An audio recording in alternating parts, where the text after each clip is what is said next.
आज रविवार आहे. मी शंकराला म्हणजे पाहण्यासाठी म्हणजे उद्यासाठी बेलपत्र तोडत आहे या स्टूलवर राहून.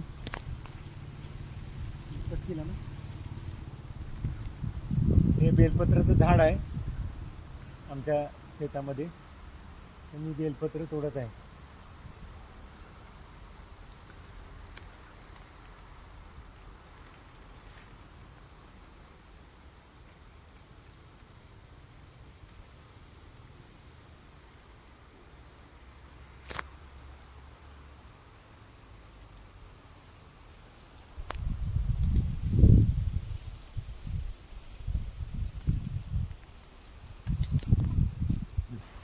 शक्यतो बेल आहे ना हा तीन पानाचा असतो. मी आता भरपूर बेल तोडला आहे.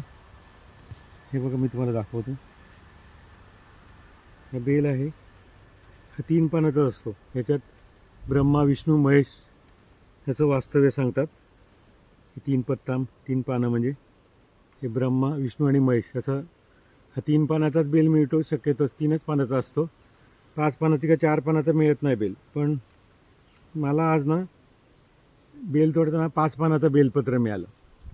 ह्याच्यात 5 पानामध्ये असं आहे की ब्रह्मा विष्णू महेश आणि गणपती आणि देवीचं वास्तव्य असते. असा हा 5 पानाचा मला बेल मिळाला आहे आज.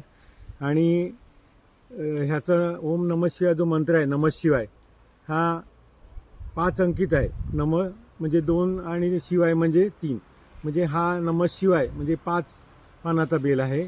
तो आज मला भेटला आहे. आणि पूर्वी पण 7-8 वर्षापूर्वी मला भेटलेला हा बेल. आमच्या शेतामध्ये हे बेलाचं झाड आहे त्याच्यातून. आणि हा बेल मी आज मग शिव मंदिर आहे किंवा माझ्या घरी पिंडी आहे तिथे ह्या देवाला वाहणार आणि त्याच्याकडनं ओम नमः शिवाय मंत्र बोलून हा वाहणार आहे. हा सर्वांना असा भेटत नाही, फार दुर्मिळ असा भेटतो. 3 पानाचा शक्यतो बेल आहे. आणि भेटला तर कधी मला 4 पानाचा पण एक वेळ असा 5-7 वर्षापूर्वी भेटलेला. आणि हा बघा तुम्ही बघू शकतात, म्हणजे 5 पानाचा आहे हा टोटल बेल आज मला भेटलेला आहे. आणि मी आता माझ्याकडे पिंडी आहे की मंदिरामध्ये जाऊन तो शंकर भगवानला वाहणार आहे.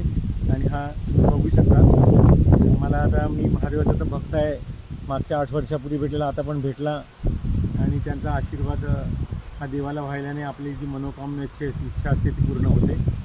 आणि हा भेटला आहे. मी आता मंदिरात वाहणार आहे आणि तुम्हाला हा दाखवतो बेल बघा 5 पानाचा. पंचाक्षर मंत्र आहे ना, नमः शिवाय, तसा हा बेलपत्र मला भेटलेला आहे. म्हणून हा मिळाला बेलपत्र म्हणून मी हा व्हिडिओ बनवून तुम्हाला दाखवत आहे. तर मी आता पिंडीला चढवत वाहत आहे.